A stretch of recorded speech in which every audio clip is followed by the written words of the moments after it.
Hello, everyone. I'm Sky, and today I'm here with Zach, Nick, and James from Black Barrel Records. Welcome to the Soundtrack of Our Lives podcast, and it's an honor to have you here with me today. Oh, we're happy to be here. Thank you. Thank you. Thank you. So I want to start by hearing from you guys a little bit of like your background and like how you ended up in the music industry. We'll start with Zach for that one. Yeah, so I've been like a lifelong multi-instrumentalist. Started cello at 3, picked up both guitar and bassoon at 10, started recording both myself and friends later in life, started songwriting then. So it's always kind of been like a persisting passion of mine. And then later on, I started working at Sam Ash, met James, and we kind of conceived and then, executed this idea that today is Black Barrel Records. Conceived. It gave birth. We did, yeah. Oh, man. Yeah. So I've been a musician since I was about like 8 or 9 years old. It's a little fun there, but I started with drums in school, and then I kind of moved to guitar and bass when actually Nick is my brother. When he was learning guitar, I kind of would go and bother him in his room, see what he's learning, and then eventually I was like, oh, I kind of want to learn this. This is cool. Yeah, the first song that you learned was Crazy Train, and you played it with your thumb. Yeah, I didn't know what I was doing. It was fun though. But yeah, then eventually throughout the years, I ended up going to school for music production and business. And out of college, I was in a bunch of bands that would play all over New England, the East Coast. And then I met Zach when I kind of started working at Sam Ash, and I was like, hey, do you want to like do this thing together? It'd be sick. And I'll let Nick kind of do Okay. this.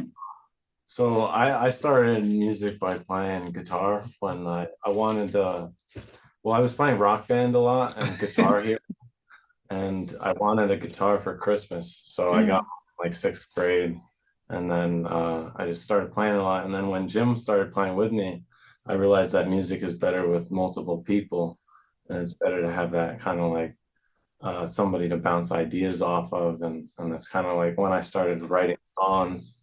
And I really liked that. But then I just, my brother James came to me one day and said it'd be really cool to just have a recording studio of our own. So I joined up with him and Zach, and we just started building. We just went to Home Depot and started hammering away. Yeah, honestly, I think that's like our home away from home, unfortunately. No, I get that. That's like one of my dreams as well. I want to have my own like studio, like record studio and all that. I do also play the guitar. I have played like multiple instruments while like studying music and all that. So it's definitely like I'm happy to be able to talk to you guys and like see this experience, and that you guys also had like all this learning process and to be able to get to this point. Yeah, absolutely. Sure. Yeah. Well, whatever you put effort into, you'll always get that out. So Yeah, no, totally.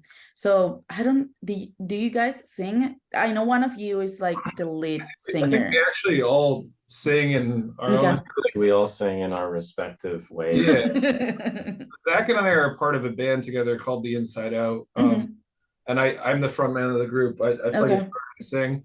Zach does the lead guitar, and he sings as well on a bunch of different songs for like backing vocals and stuff. Nick writes his own songs. Nick and I, one of the reasons we started the studio, we used to, when we lived at home together, we would always, write on my little desk home studio setup. And we would always do stuff ourselves. And so he sings as well, and he writes his own songs also. Yeah. But yeah, so I guess, yeah, we all do. Okay. So when did you guys actually start like producing? Like you got a computer and you open it, like, I don't know what you guys use, like Ableton, Pro Tools. I don't know. What was your first like DAW to start producing? I started on Cubase when I was in studying at Skidmore, and just because it kind of came with, the light version came with one of my interfaces and all that. Yeah. These days, kind of transitioned to Ableton because I got into live looping or electronic stuff. This is kind of years ago. It's been a while since I've produced that sort of stuff. And then we also use a lot of Logic here. Okay. James and I, having tons of hours of experience with like Pro Tools under our belt. Yeah, that's mainly what we use here. Yeah, I'd say my first DAW I actually started doing stuff on was actually Audacity. Um, this really crappy HP thing I had. And honestly, it was right around the time I honestly started learning how to play guitar in the first place. Okay. So I like kind of just wanted to be able to play along with something, and I was, Googling how to do a click track, and I had this really crappy keyboard I got from Target, and it had like one drum loop on it. I would like use that, and then I would like affect it on Audacity. In college, I learned how to use Pro Tools and everything, and the studios I worked in before this, I used Pro Tools and Logic. I've kind of grown to just using Logic Pro. And I use Ableton as well now because Zach and I like to bounce that off of each other while we're working here. Definitely valuable to be accustomed to multiple and all that. Yeah. I mean, I definitely feel like you have to like try them all to be able to like choose the one that you feel like more comfortable. Yeah. So moving on a little bit on like softwares and like technical stuff, what do you guys look for in an like artist or band to sign them in your like record? I think the first thing that we ask them is like, what are their goals? Okay, so like, what are their goals and interests, and what they want to produce as far as like a song or an album. So I take that over a little bit. So like Nick said, we always like, when we're listening to an artist's demos or music they already have released, one of the big things if we have a consultation with them or a conversation with them is, what are your goals? Like, what does success mean to you? Success is different for everybody. It's kind of like, how can we create your vehicle to get you to what you want your success to be? Like, how can we be a part of your team and really create this together, to get you to that point? That's one of the most important things, I think. And then you got to have a good music, right? It can't suck. But if it's maybe got potential and you have a good brand, that's also there's a lot of artists out there that like I've realized over the years that like with the climate we kind of live in, with media, you don't necessarily have to have a good product if you have good marketing and a good brand. Sometimes that's unfortunate, but sometimes it is what it is. And it kind of, those are all factors that go into that. Production is a big step. Like, what is the artist's production like quality they have right now? Are they already producing themselves at high quality value? Do they take that kind of investment in themselves, or do they kind of, view things as like, I could just slide past on my skill. I could just do this. I could do that. Because if an artist doesn't take themselves seriously, they're not really somebody anybody would want to work with necessarily. I guess going off that, our job is to kind of, whatever their strengths are, we kind of try to recognize that early on and just kind of play upon those. And then anything that's lacking, we offer occasionally like a co-producer role if that's needed, just to kind of shape it and get it to where it needs to be. So okay, that's perfect.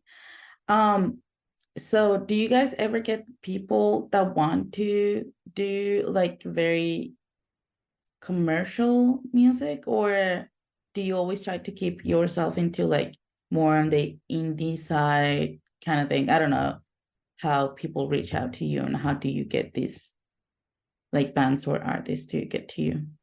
Yeah, so I think it's a mixture of both. I mean, right now, as we're starting out, we're, a record label that is also, we have our own in-house studio and production facility, state-of-the-art gear. We can kind of compete really well above our weight class for what we have and what we offer.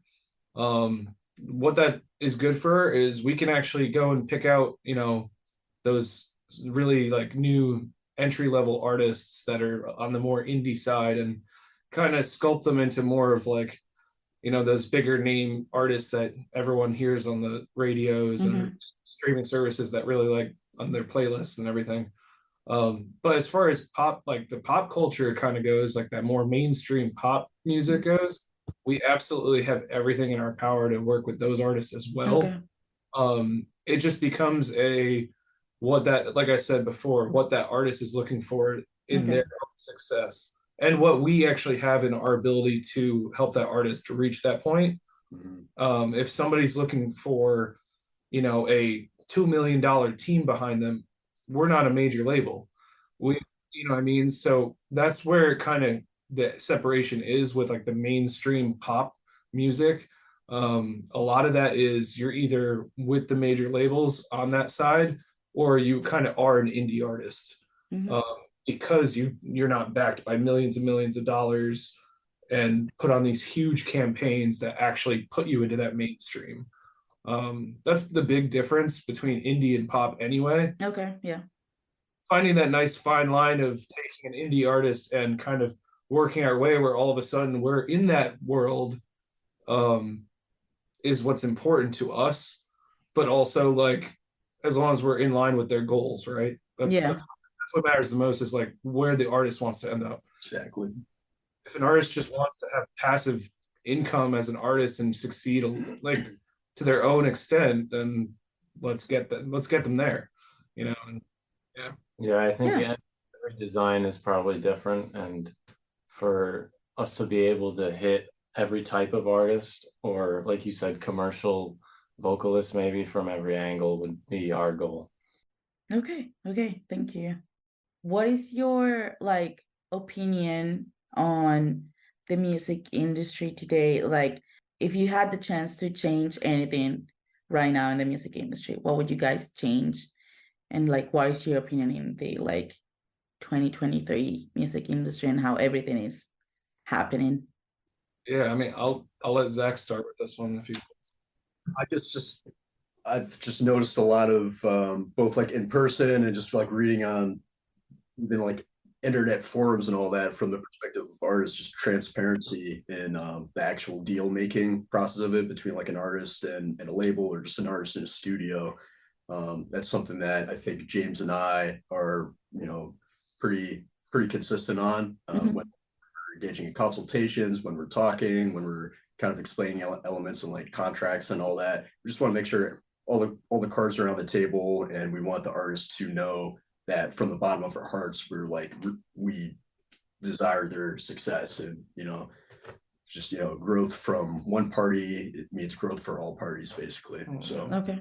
I really need to like pull the curtain on like what used to be thought of with labels versus what actually is the case. And a record label is a tool. A recording studio is a tool, right, for an artist. Record label is essentially, a team that's going to front you talent, other tools to help you get to that success point I talked about earlier.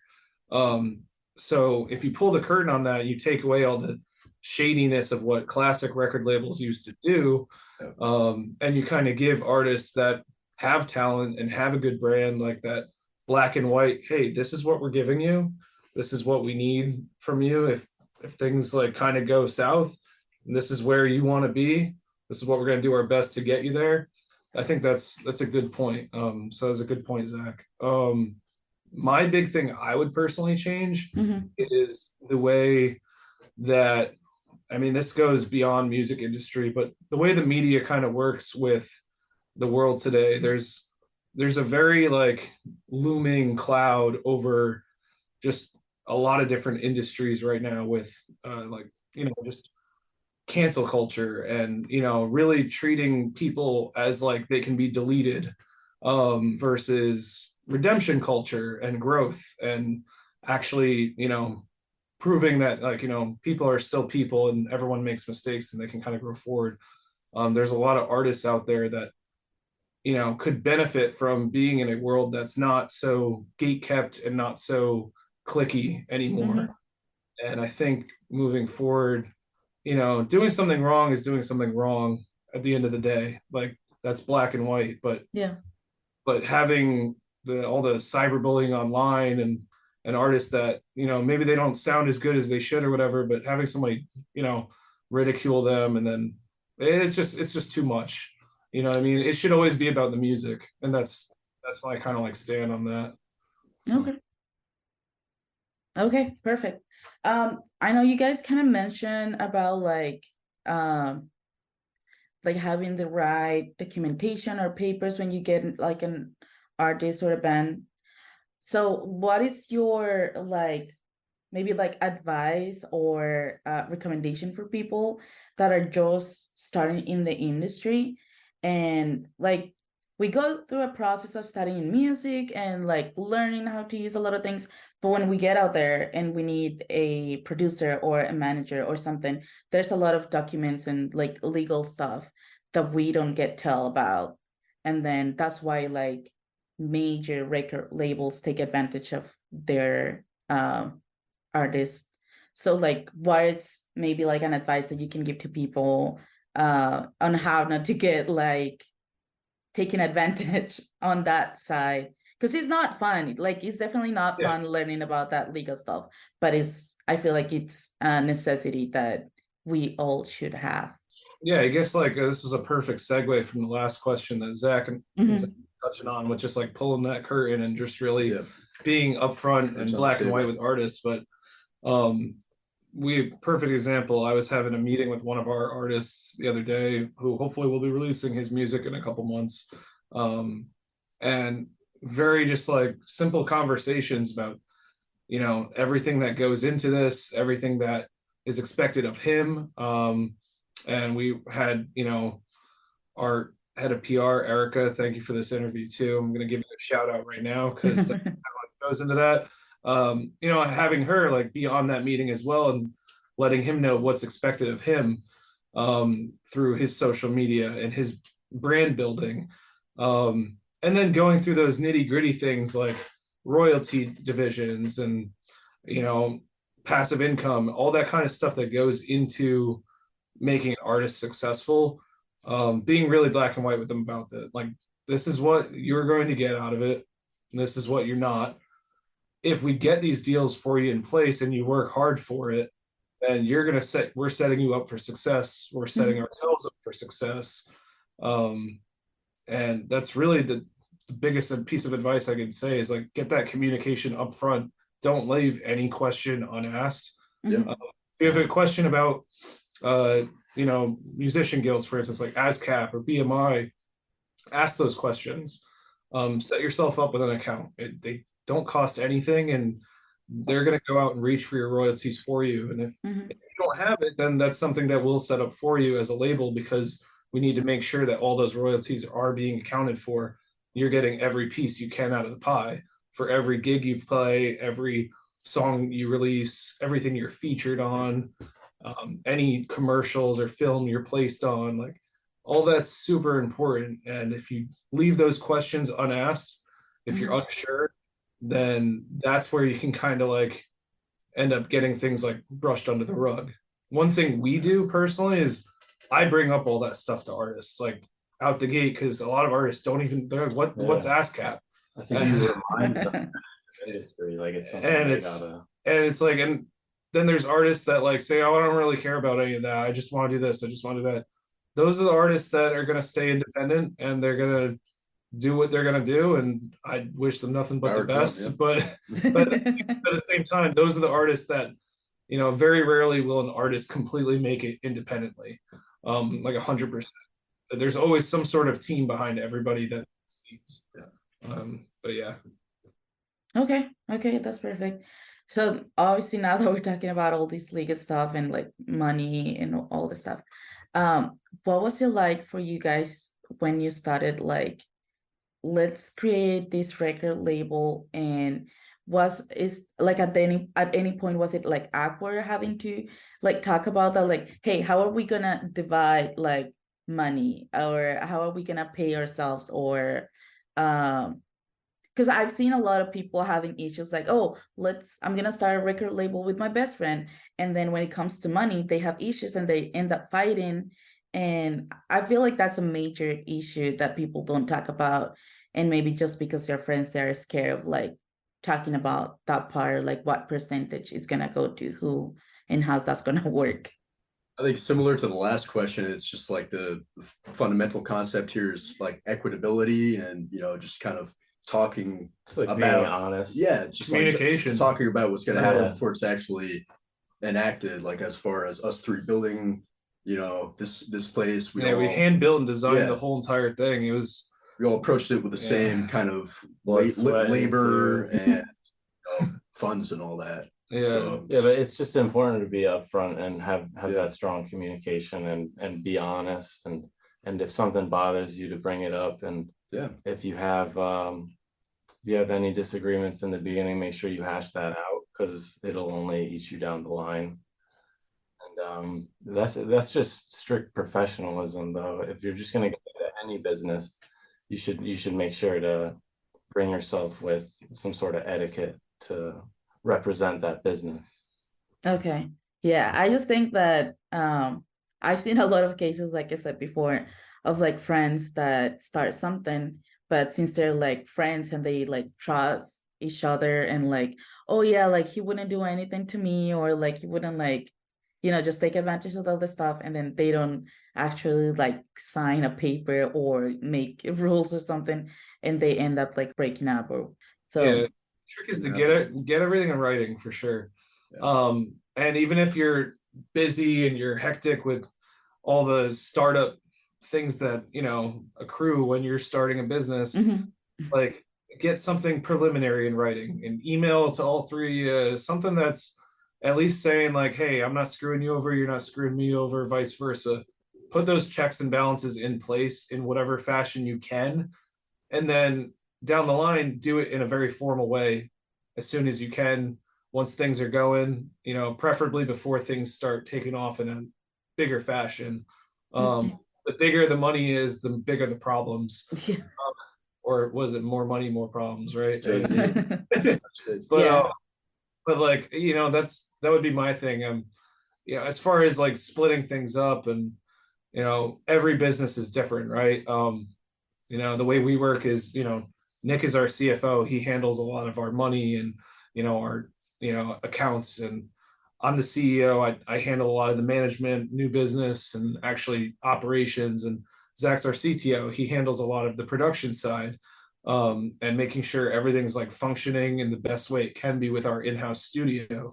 And we kind of check and balance ourselves out with that. So deciding on your roles is a good step forward with that communication as well. It's the divide and conquer mentality, kind of. Yeah, I mean, and every business, model is different. There's some businesses I know where somebody does everything, and there's two people that sit in a, closet essentially, just paying the bills in the background. And sometimes it doesn't always work out, because the person who's doing everything all the time is going to hold resentment eventually. Yeah, the more you talk, the better. And yeah, that back to that communication, that's just always the most important thing for sure. Okay.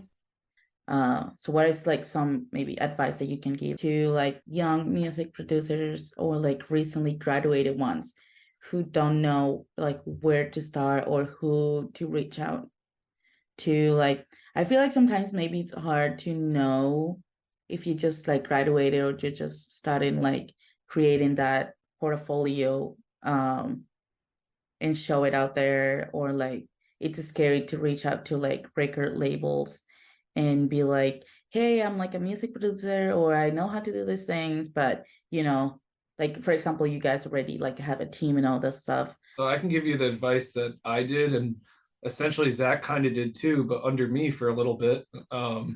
Was I was out of college, I was playing in bands, and I was playing all over the place, and I got to this point where I was like, I want to do something more that's a little bit concrete, and still do all the band stuff as well, but kind of be involved in this in a bigger way. I think it's time for me to actually reach out to those studios that are nearby me. So that'd be number one: reach out to any local recording studios near you. Actually be a part of the record making business, which is recording. And that could be a home studio. Maybe you have a friend who has a home studio, basement studio, that's like, maybe he's working with some bands in the local scene, and that'll get your feet wet with an actual application of what you learned in school. One of the big things that I see with interns, I saw with myself, is I went to school, I learned how to do this, I learned how to do that, but then you go into the real world, and music production is really gate kept. the colleges don't really put as much effort into as they should for like the application part of it. There's some colleges I know that do a decent job where they'll do these, like it's almost time for you to graduate, and these like audio engineer students are going to go reach out to local bands and bring them into the college to record them for free, and they get that hands-on experience. But they get that hands-on experience like once or twice throughout their 4 years in college. Yeah.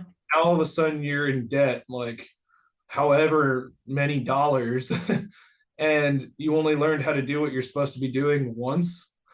It's a little gate kept. We were actually talking about this literally before this podcast, but I feel like you'd have to keep your knowledge that you learned from school humble. Yeah, because you don't want to present people with the knowledge that you learned from school, which is kind of like it's backwards. So it's a little gate kept. So that'd be my first thing is go and get yourself whether it's paid or unpaid, get yourself into some sort of studio, get that hands-on experience of the business side of it, doing it, having the conversations with bands and agreeing on a price for the work and all those things that aren't actually taught in school for production. Yeah. And also don't be afraid to shop around too. If like you want to become an intern as an engineer or producer in one studio and there's something like you're not totally vibing with, don't be afraid. Every studio does things differently. And perspectives, and then you apply it as you see fit in your own life. So something kind of cool about, having those conversations or watching or working with other people in different environments. So and to build off that, which is, shop around. When you get that number one done, you check that off after school and you got that internship, you've learned. Keep in mind your own internal like vision you had of what your success is to you as a producer or an engineer, and realize if it's time for you to grow and either start your own thing or reach out to a different studio like Zach just said, and make sure that you're not getting stuck somewhere if you're not where you wanted to be yet. I know a couple friends of mine that, worked over here in Connecticut at various studios, and then, they grew. And then all of a sudden I have one friend who, is in LA doing stuff, and now he's actually back over in Georgia. There's a friend of mine who was working over here. He went on tour with the band doing their live sound because that's what he wanted to do. He wanted to travel. But then he went to Florida and started doing the front of house for a venue in Florida in Jacksonville. And now he's actually going to be coming back here and doing production over here at a different studio. Everything's always changing, so don't get stuck somewhere if you haven't reached your destination yet. And trust your gut. Yeah, so that'd be the number 2 for sure. Okay. And number 3 would be make sure you're enjoying doing it. And if you need to work another job while you're doing stuff, don't put yourself into too much debt. Hustle. Like if you need to work 2 jobs while you're doing stuff, like nothing's easy, but still have that internship if you need it. Like don't turn down opportunities just because it might seem a little tough. Like push yourself that extra like 50% and like get it done, because nobody else is going to get it done for you.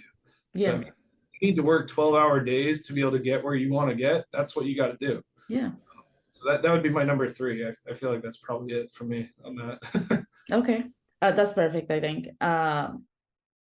So like kind of on the same topic, but a little bit different is, I know you obviously are guys, and I don't know what is your like thought on maybe like the big gap that is in the music industry between like women and men, because there's obviously a lot less women doing music production. So what is your thought on that? And I feel like from my perspective, from my like own experience, of course, I have found it like maybe harder to get on. So I don't know, maybe men in general are scared of having more women in their studios, or maybe there's different perspective. So I don't know what goes through your guys' mind. Obviously, this is just me, like my thought process. So I don't know what's like your opinion on that aspect, and maybe what could be different. I think like women are vastly underrepresented. I mean, that's plain by the numbers and plain by visiting studios and all that. Yeah. And not definitely far from the only factor, but one factor might be just sort of the I don't see enough women in recording studios or production roles, so I won't be able to make it happen for myself. Those types of just quitting, Yeah. get out the gates. Yeah, and women got a better voice too. I don't get it. Yeah, Um, it's gonna have the span of like male vocals and female vocals as far as recording talent and all that goes. I guess the other element, although we're a relatively new label ourselves, so we don't have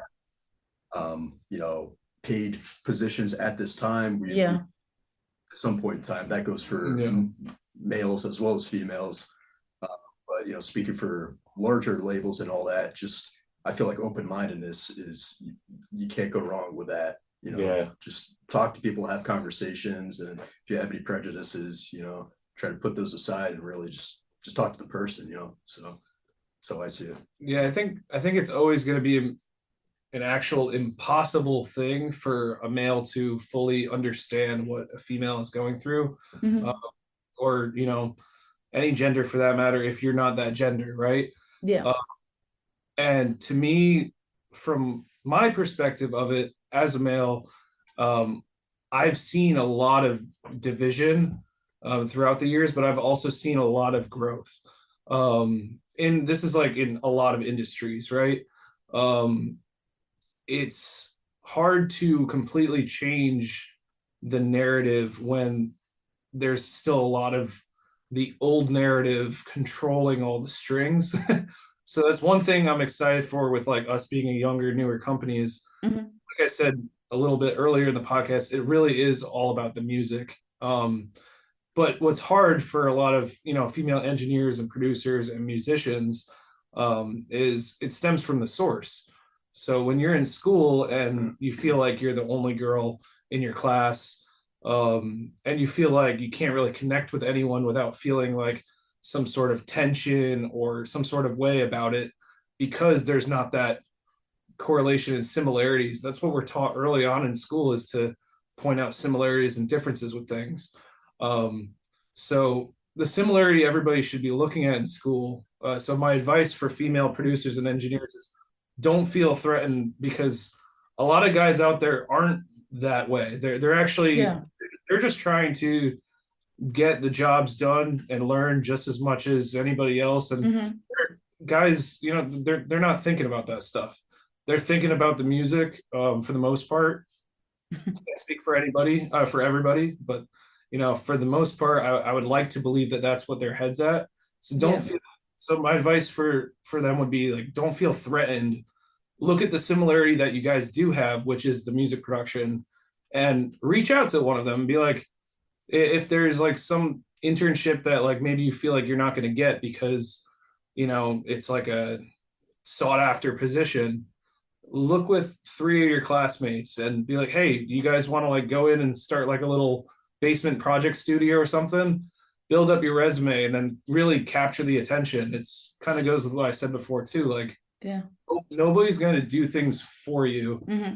Unfortunately, there are a lot of like music industry positions that are gate kept, and you really do have to put in that extra 150% effort all the time.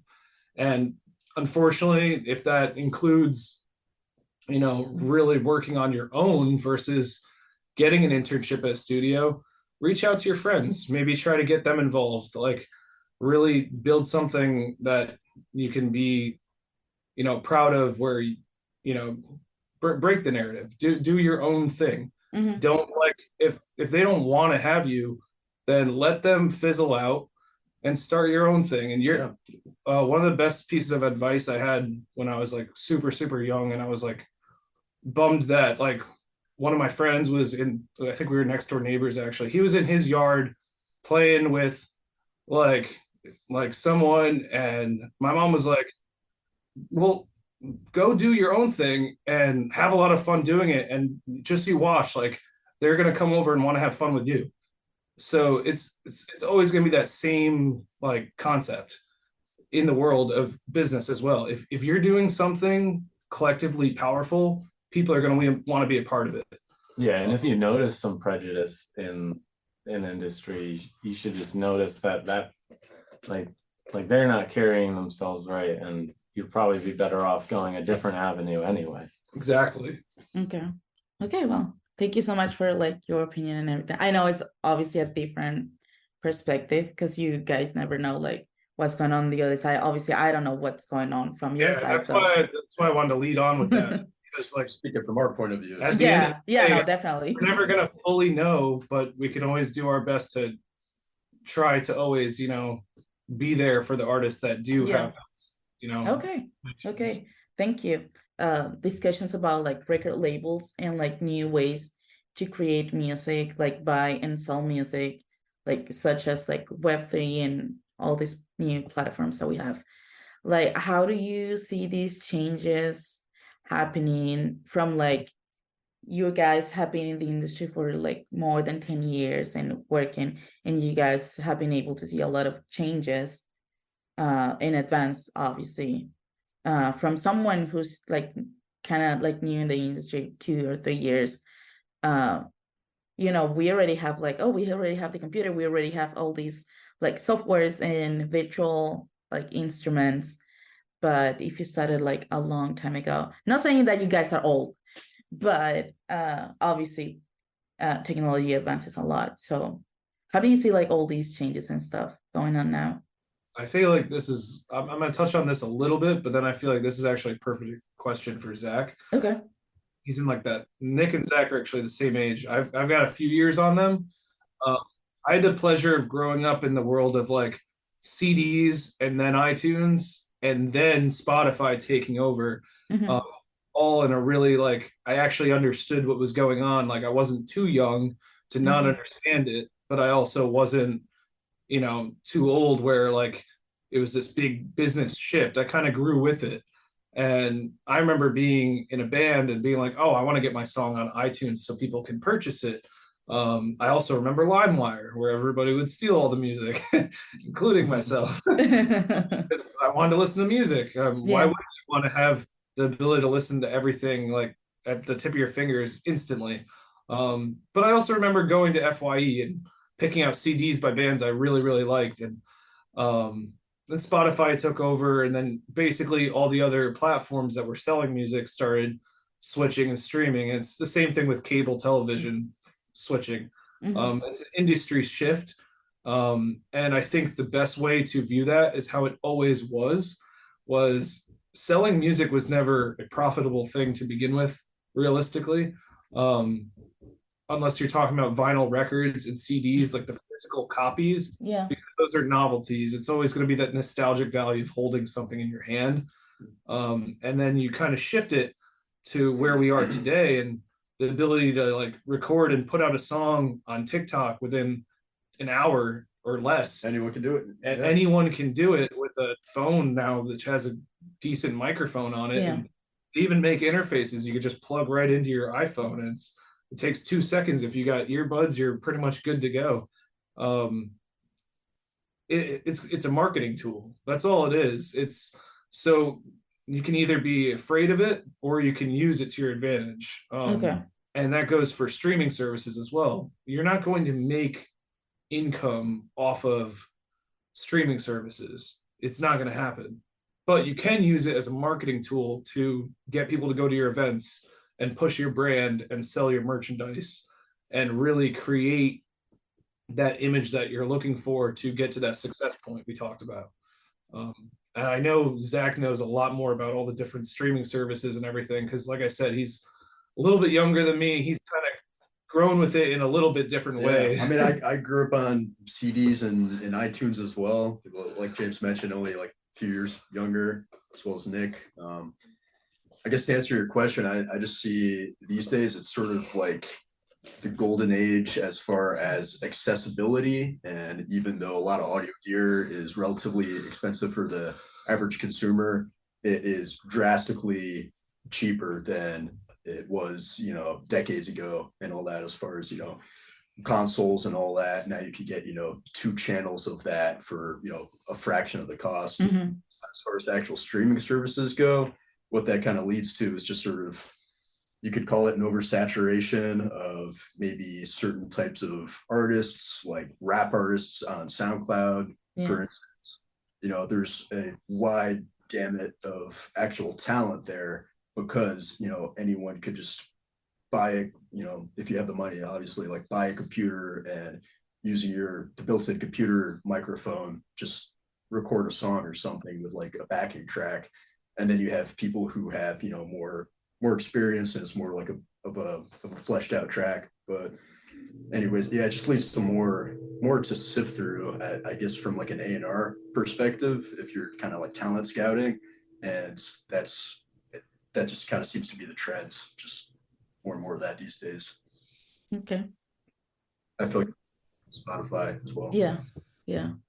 And like, what do you guys think about, like, obviously it's like pop, in the pop culture now, artists having to make their songs viral on TikTok to be able to release them? Because I've seen a lot of those cases where they're like, oh, if my song gets this many like videos or plays, I don't know how TikTok works, we will release it. And then I know a lot of people also have had issues where the song is not going viral on TikTok, so the label is like trying to keep it and not like completely release it.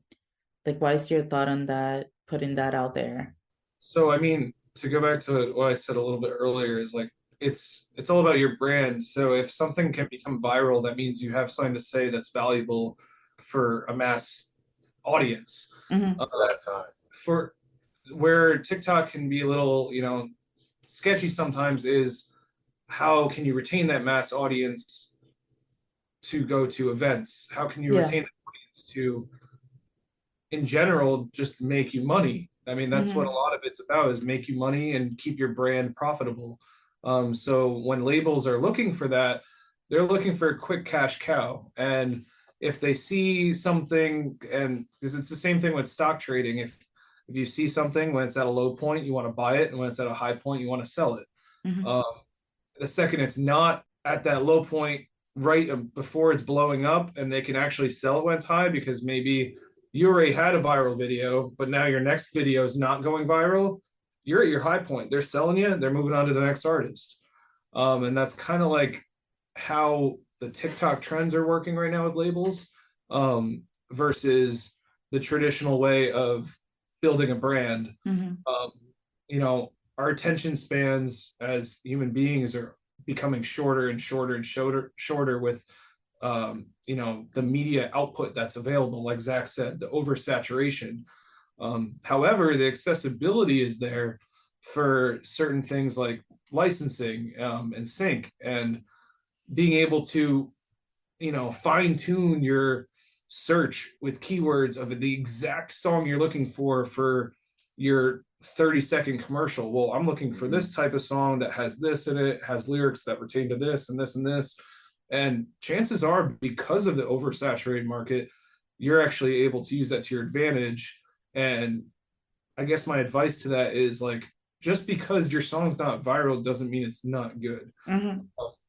It might mean you're not going to get that quick cash grab from a major label who's trying to sign you on a 6-month deal, and then they'll profit off whatever they can until you're basically yesterday's news. That doesn't necessarily mean you shouldn't try to do that either. I think it's just a mixture of it.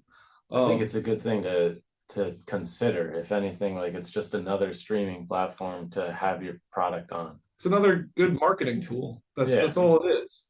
And just like anything else, if you could figure out a different way to market your product, then go for it. Do it. That's just a very useful tool in today's age. And you know, labels do use that as a metric. They use Instagram followers as a metric. Well, like for artists out there, at the same time, while TikTok seems to be a valuable tool, I don't personally have an account myself, so I don't know every single in and out from the first.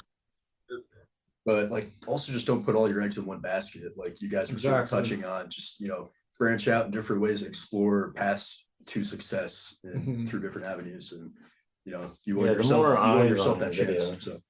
Yeah, I'd say don't do things that represent whatever you're trying to do in a fake way. Don't try to do a TikTok trend literally because it's trending. However, you know, some labels are telling their artists, oh, you need to do this, you need to do that because this is what's trending. And to me, that's just like a bunch of people all in the same crowd. Everybody's wearing a blue shirt, everybody's wearing blue pants, and everybody's got their hand up in the air, shouting, "Look at me!" And nobody's walking in wearing a different color, and nobody's saying something different. Nobody's putting two hands up instead, and it's kind of a little sad to think about, but at the same time, it's also really easy to look at, in my opinion, of use it as a marketing tool when you want to, if it fits your success path. If it doesn't fit your success path, then if it's not you, to you, like Zach said, if I were to sign Zach and he was like, well, I don't really use TikTok, then I'm not going to tell him, oh, make a TikTok account and start dancing with eggs on your head. Like, you know what I mean? As funny as that be, and I'm sure he'd end up with like a billion views. Now I want a TikTok. I know, right? We'll have to start like a poll to see how we do. But like, you know what I mean? It's, if that's not who Zach is and an artist, then why would any of his real fans that would go to shows or buy merchandise actually care to see him do that, other than for that quick little laugh? That's funny, it's content, and we consume it nonstop in today's age, but that doesn't mean it's actually effective for him. So I guess that's like kind of wraps up my point on that for sure. What is your opinion on like people saying that music was better before? You know, because there's people that think that music was just better before because everything was recorded like analog, like, or like all the guitars are real or all the drums were real, and now music is not as good because, you know, you use like digital drums or digital instruments or whatever. Like, what do you guys think about that? I'd say like beauty is definitely in the eye of the beholder as far as what, you know, sounds good or what constitutes real music. But that being said, yeah, there are absolutely marked differences between how music was recorded, you know, decades ago and how it is today, and you know how the click track or the metronome kind of influenced, you know, just kind of natural groove, or you know, the sound of a raw band, you know, kind of performing and all that. It's, you know, digital technology has allowed us to do so much so easily, and just like from like a recall perspective, it's a dream. But there's something magic about, you know, that, you know, the notion of just recording straight to tape, and you know, it's just very, very raw and all that. But I'd hesitate to, you know, quickly say one is better than the other, you know. Okay. Yeah, I'd be in agreement with Zach. To touch a little bit on that myself, like, kind of goes with what I was just saying about like our, you know, our day and age in marketing and social media and everything. Everybody's in that room shouting, so in order to have that chance of being that person picked, everyone's been like craving for that next piece of technology to get them there faster.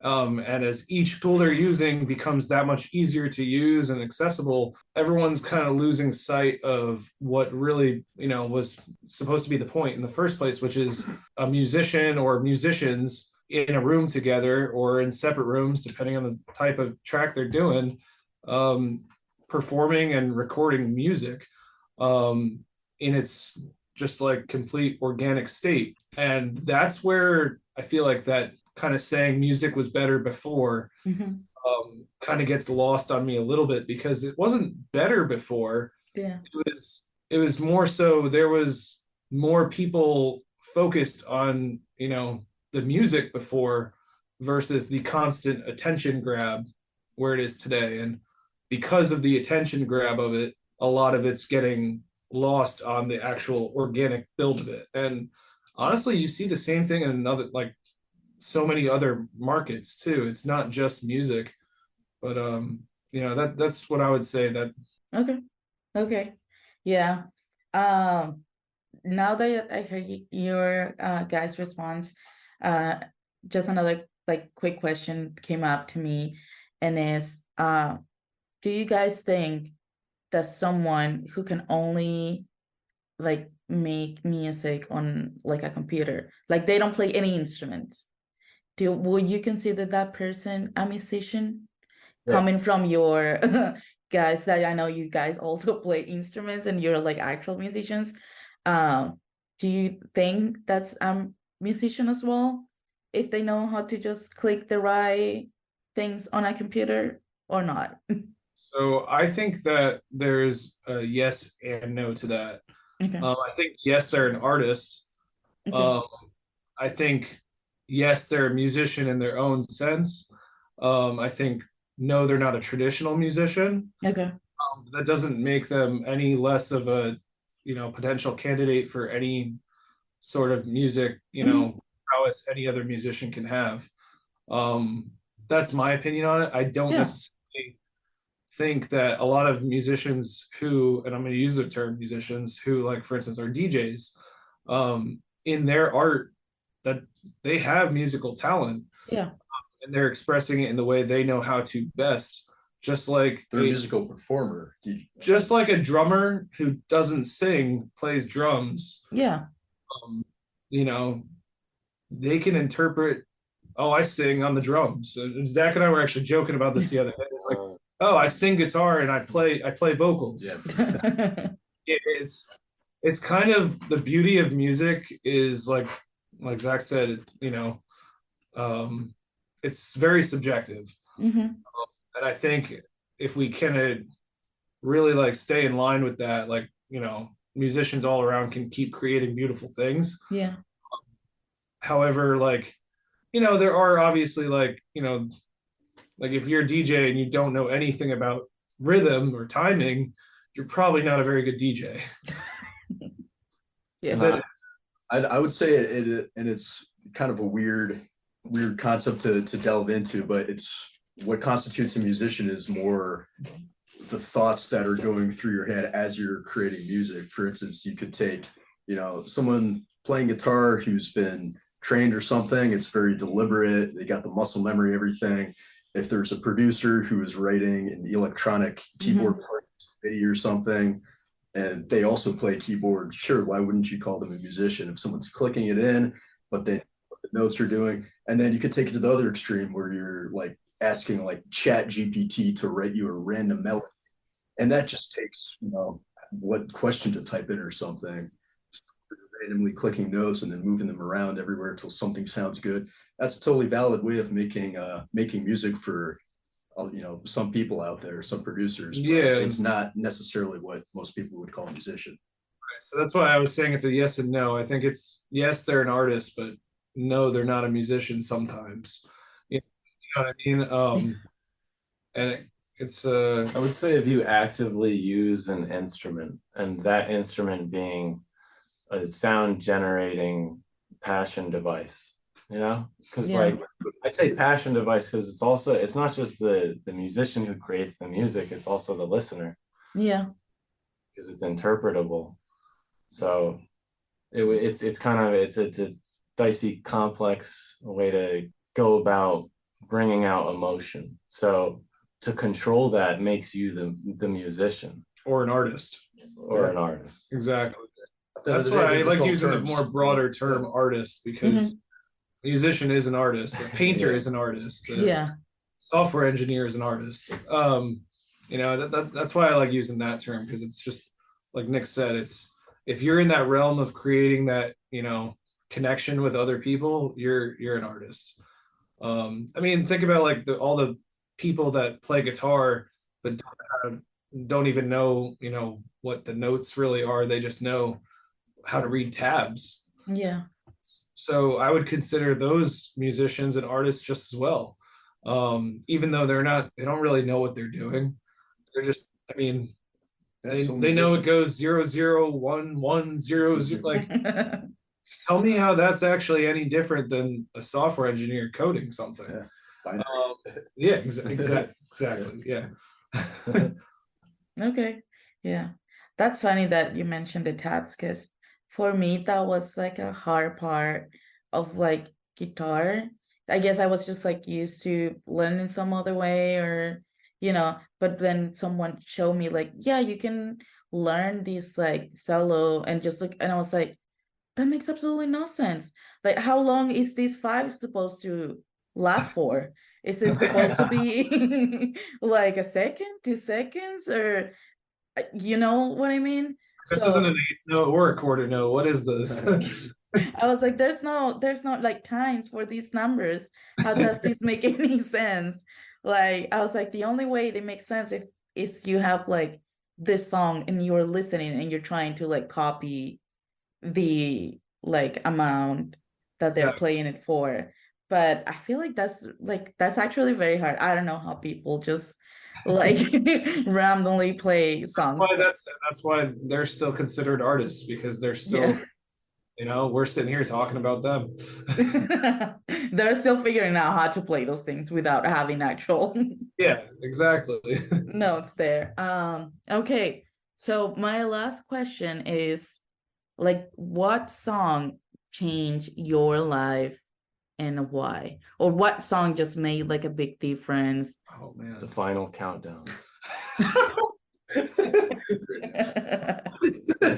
So you had that locked and loaded. I don't know why. I just came in my head.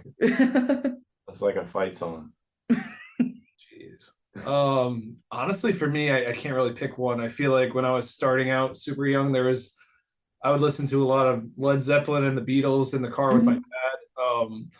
And I'm sure it's probably one of those songs. Okay.